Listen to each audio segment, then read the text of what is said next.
It was a hot August night in Florida, 2021. The air was heavy, the kind that clings to your skin and makes it hard to breathe. I had just spent the day at Disney World with my friend, Michael. We were driving back, weaving our way down empty roads under a moonless sky. The interstate had spat us out into a desolate stretch of asphalt framed by endless farms. No streetlights, no signs of life, just the hum of my old Honda and the occasional croak of unseen creatures in the darkness. The clock read a little after 11 p.m. when I saw it. A shape in the middle of the road, just barely illuminated by the weak beam of my headlights. At first, I thought it might be roadkill, a deer or maybe a stray dog. But as we approached, I realized it was something else entirely. It was a body. Wrapped tightly in a tarp, with duct tape cinched cruelly around the neck, torso, and ankles. The package was half-sprawled across the left lane and the grassy shoulder, as if someone had dropped it in haste. I slowed the car, my pulse quickening. Michael, sitting in the passenger seat, leaned forward, his face pale. "Do you see that?" I asked, my voice barely more than a whisper. "Yeah," he muttered. His tone carried a mix of fear and disbelief. My hands tightened on the steering wheel as we passed by. The image burned itself into my mind, but doubt began to creep in. Could it have been something else? My curiosity, tinged with a darker sense of thrill, got the better of me. "We're going back," I said, my voice colder now. Michael looked at me like I was insane. "Why?" "We should call the cops or something." "I need to see it again," I snapped. There was a firmness in my tone that shut him up. I wasn't about to let this go. Not yet. I made a sharp U-turn, the tires squealing against the asphalt. My heart pounded as we retraced our path. The shadows seemed deeper, the silence more oppressive. When we reached the spot again, the headlights confirmed what we'd seen. It wasn't a trick of the light or an overactive imagination. It was a body, or something made to look very much like one. Michael's breathing quickened. "We need to get out of here," he urged, his voice trembling. But I didn't move the car. Instead, I stared at the scene, a strange mix of fear and exhilaration coursing through me. What if it's a setup? I murmured, almost to myself. A trap. Michael's head whipped toward me.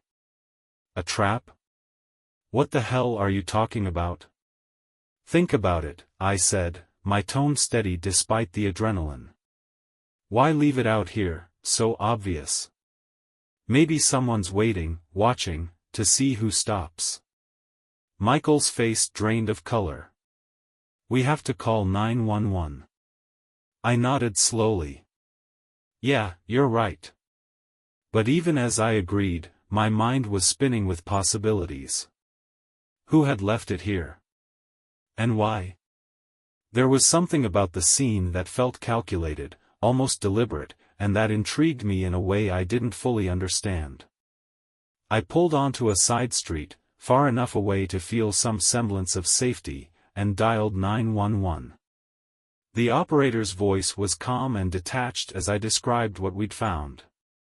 "We'll send an officer to investigate," she assured me. "You don't need to stay there." I hung up, my hand trembling slightly. Michael was staring at me, his expression a mix of fear and anger. "We should have stayed," he said. "What if someone needs help?" I shook my head. "If it's real, we've done our part. If it's not, well, we don't want to be here when someone shows up." He didn't argue. We were just two teenagers, after all. 17 and 19, barely old enough to comprehend the kind of darkness we'd stumbled upon.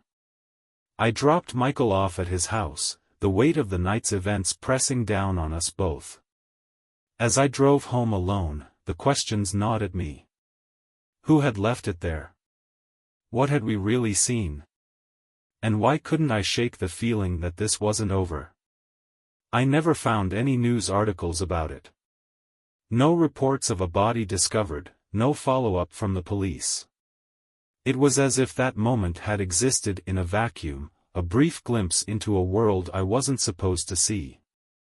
But something about it stuck with me, a dark seed planted in the back of my mind, growing roots I couldn't quite ignore. Days turned into weeks, but the memory of that night refused to fade. It was as if the scene had etched itself into my brain, replaying in the quiet moments when I was alone. Michael wouldn't talk about it. Every time I brought it up, he'd cut me off with a sharp, "Just drop it, man." But I couldn't. Something about it had gotten under my skin. I started driving back to that stretch of road, late at night when I knew no one would be around. Each time, I half expected to see the tarp again, lying there in the darkness, but it was always empty. Just the same endless asphalt and the whisper of the wind through the fields. Still, I couldn't shake the feeling that something was watching me, hidden just beyond the reach of my headlights. One night, I decided to park the car and walk the stretch where we'd seen it. My flashlight cut through the darkness, illuminating the cracked pavement and the tall grass swaying on either side. I tried to convince myself that I was doing this for closure, to prove to myself that there was nothing there. But deep down, I knew it was more than that. I wanted to find something. Anything. As I walked, the silence pressed down on me, heavy and oppressive. The air smelled of earth and decay, and every rustle in the grass made my heart leap. I reached the spot where we'd seen the tarp and crouched down, scanning the ground for any trace of it. There was nothing. No marks, no disturbance in the dirt. It was as if it had never been there at all. I stood up, frustration bubbling in my chest. "What the hell are you hiding?" I muttered to the empty road. The wind carried my words away, leaving me alone with my thoughts. That's when I saw it. A faint glint of light in the grass, just off the shoulder. My pulse quickened as I stepped closer, my flashlight trained on the spot. It was a small object, half buried in the dirt. I knelt down and brushed away the soil, revealing a silver pendant on a broken chain. The design was intricate, almost Gothic, with a single red stone set in the center. I turned it over in my hand, the metal cold against my skin. It felt significant, though I couldn't explain why.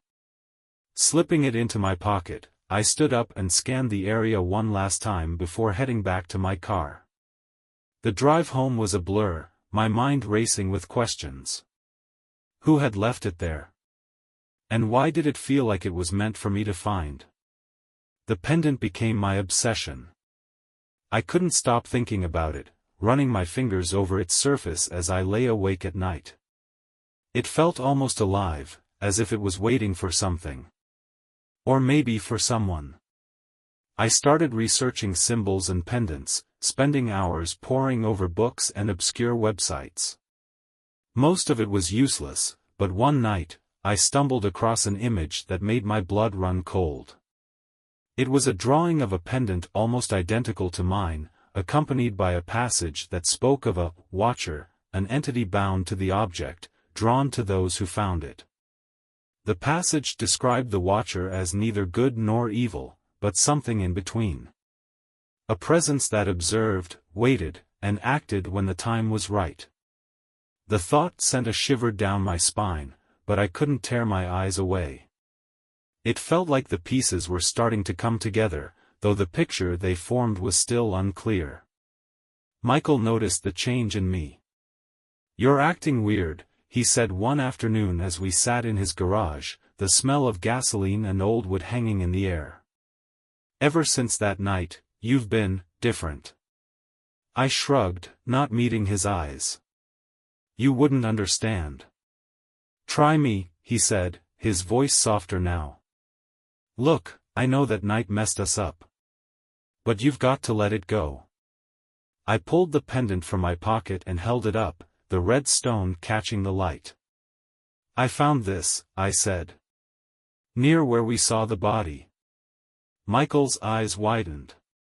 "You went back there?" "Yeah. And I've been trying to figure out what it means." He stared at the pendant, his face a mix of fear and fascination. "You need to get rid of it," he said finally. "Whatever it is, it's not good." But I couldn't. The pendant had its hooks in me, and I wasn't ready to let go. Not yet. The nights grew longer, and my obsession with the pendant deepened. It wasn't just an object to me anymore, it felt like a link to something larger, something ancient. The dreams started soon after, dark, vivid, and haunting. In them, I was walking through endless corridors, the walls lined with strange, pulsating symbols that glowed faintly in the dark. Whispers echoed around me, unintelligible yet insistent, drawing me further into the depths of the labyrinth. I woke up each time drenched in sweat, my heart pounding in my chest. But instead of fear, I felt a strange exhilaration, as if I were on the verge of discovering something profound. I began to write the symbols I saw in my dreams, sketching them in a notebook that I kept hidden under my bed. The act of drawing them felt cathartic, like I was unraveling a puzzle only I could solve. Michael grew more distant as the weeks passed. He stopped answering my calls and ignored me at school. I caught him whispering with our mutual friends, glancing in my direction with concerned looks. I didn't care. They didn't understand. None of them did. One evening, as I sat at my desk, tracing over one of the symbols for what felt like the 100th time, I felt it. A presence. The air in the room grew heavy, charged with an electricity that made the hairs on my arms stand on end. I turned slowly, my eyes scanning the shadows that danced on the walls. There was nothing there, yet I couldn't shake the feeling that I wasn't alone. "Who's there?" I whispered, my voice trembling despite the resolve I tried to muster. The room remained silent, but the weight of the presence didn't fade. It lingered, watching, waiting. That night, I dreamt of the Watcher. It wasn't a person or a creature, but a shifting mass of shadow and light, its form constantly changing. It stood at the end of a long hallway, its gaze piercing through the darkness and locking onto me. I couldn't move, couldn't speak. All I could do was stare as it stretched out a hand, or something resembling one, toward me. When I woke, the pendant was clutched tightly in my hand, though I was certain I'd left it on my desk. The next morning, I confronted Michael. I cornered him in the parking lot before school, ignoring the wary glances of the other students. "We need to talk," I said, my tone leaving no room for argument. "I don't have anything to say to you," he replied, his voice cold. "This is about the pendant," I said, pulling it from my pocket. "You were there that night. You saw what I saw. Don't tell me you don't feel it too." His eyes flicked to the pendant, and for a moment, I saw something flicker in his expression, fear, maybe, or recognition. But he shook his head. "You're losing it, man. That thing's messing with your head. Just get rid of it and move on." "I can't," I said, my voice rising. "You don't understand. It's connected to something. Something bigger than us." Michael backed away, his hands raised as if to ward me off. "Stay away from me," he said, his voice trembling. "You're on your own." As he walked away, I felt a pang of anger and betrayal, but it was quickly drowned out by the pull of the pendant. Michael didn't matter anymore. Nothing did, except uncovering the truth. That night, I returned to the road where it all began. The darkness felt heavier than before, as if the night itself was alive and pressing in on me. I parked the car and stepped out, the pendant cold against my chest. It seemed to pulse faintly, in rhythm with my heartbeat, as I walked toward the spot where we'd first seen the tarp. The air grew colder the closer I got, my breath fogging in front of me despite the warm Florida night. And then I saw it. The tarp was back, lying exactly where it had been before. My heart raced as I approached, every nerve in my body screaming at me to turn back. But I couldn't. I had to see. I knelt beside it, my hands trembling as I reached out to touch the edge. The material felt rough and damp, and as I peeled it back, the stench of decay hit me like a wave. I gagged, but I didn't stop. I couldn't stop. What lay beneath wasn't a body, at least not anymore. It was bones, picked clean and arranged in a strange, almost ritualistic pattern. In the center of the arrangement was another pendant, identical to the one I carried, its red stone gleaming faintly in the moonlight. A sudden sound behind me made me whip around, my flashlight cutting through the darkness. The road was empty, but the presence I'd felt before was back, stronger this time. It pressed against me, suffocating and inescapable. "What do you want from me?" I shouted, my voice echoing into the void. The only answer was the whisper of the wind and the unrelenting weight of the Watcher's gaze. The weight of the Watcher's presence pressed down on me, an oppressive force that made every breath feel labored. My mind raced, torn between fear and the inexplicable pull of the pendant. I clutched the first pendant tighter in my hand, its cold metal digging into my palm, as my eyes darted around the desolate road. Whatever was here, it wasn't human, and it wasn't leaving. The whispers started again, faint but growing louder, a chorus of unintelligible voices that seemed to come from everywhere and nowhere. They weren't just sounds, they were thoughts, emotions, fragments of something vast and incomprehensible. My knees buckled, and I dropped to the ground, gasping as the air grew colder still. "Show yourself!" I screamed into the void, my voice breaking with desperation. For a moment, the whispers stopped, replaced by an eerie silence that was somehow worse. Then, from the shadows of the tall grass, it emerged. The Watcher was both there and not there, a shifting mass of darkness and flickering light that defied logic. Its form changed with every passing second, tendrils of shadow extending and retracting, eyes, or what seemed like eyes, blinking in and out of existence. It stood before me, towering and vast, its presence filling the night with a suffocating dread. "What do you want?" I whispered, my voice trembling. The pendant in my hand grew warm, almost burning, as if in response. The Watcher didn't speak, but the whispers returned, louder now, coalescing into a single thought that pierced through my mind: "You sought me. You called me." The realization hit me like a tidal wave. The dreams, the symbols, the obsession, I'd been drawing it to me, summoning it without even realizing. The pendant had been a beacon, a connection to something far older and more powerful than I could comprehend. And now it was here. "I didn't mean to," I said, my voice shaking. "I didn't know." "Knowledge is irrelevant," the Watcher's voice echoed in my mind. "You are chosen. The pact is made." Pact? My head spun, the word reverberating in my skull. I didn't agree to anything. The Watcher's form shifted, and for a moment, it almost resembled a human figure, its outline sharp and imposing. "The moment you touched the pendant, the choice was made. You are bound to me now." Panic surged through me.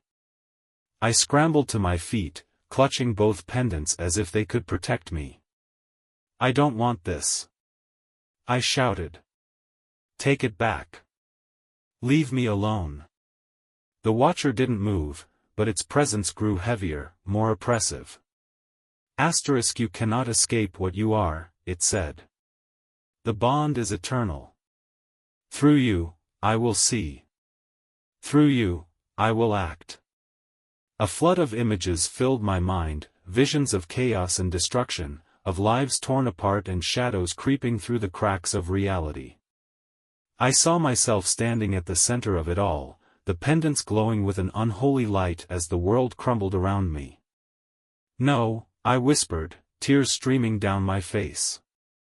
"I won't do it. I won't be your pawn." The Watcher's form shifted again, its tendrils of shadow reaching toward me. "Defiance is futile. You are mine now." In a surge of desperation, I hurled the pendants as far as I could, watching as they disappeared into the darkness. For a moment, the oppressive weight lifted, and I thought I was free. But the Watcher didn't vanish. Instead, it loomed closer, its presence more tangible than ever. "The objects are meaningless," it said. "The bond is within you. The mark is eternal." I staggered back, my mind racing for a way out. There had to be something, some way to break this. My eyes darted to the ritualistic arrangement of bones on the ground. The symbols in my notebook flashed in my mind, fragments of a forgotten language that seemed to hold a power of their own. Dropping to my knees, I began to trace the symbols in the dirt, my hands moving with a frantic urgency. The whispers grew louder, angrier, but I didn't stop. Each line, each curve felt like a battle against the Watcher's will, a desperate attempt to sever the connection. The ground beneath me trembled as I completed the final symbol. The Watcher's form flickered, its tendrils lashing out in a frenzy. "What have you done?" It roared, the sound echoing through my mind like 1,000 voices screaming in unison. "I'm ending this," I said, my voice firm despite the terror that gripped me. The symbols began to glow, their light growing brighter and more intense. The Watcher recoiled, its form unraveling as the light consumed it. With a final, ear-splitting scream, the Watcher vanished, leaving nothing but silence in its wake. The air grew still, the oppressive weight lifted. I collapsed to the ground, my body trembling with exhaustion and relief. When I finally found the strength to stand, the pendants were gone, as were the bones. The road was empty, the night quiet once more. But I knew it wasn't over. The bond might have been severed, but the mark remained. I could feel it, a faint pulse deep within me, a reminder of what had happened. I drove home in silence, the events of the night playing over and over in my mind. I didn't know what the future held, but one thing was certain, would never be the same. The Watcher had left its mark, and though it was gone, its shadow would linger. Always watching. Always waiting.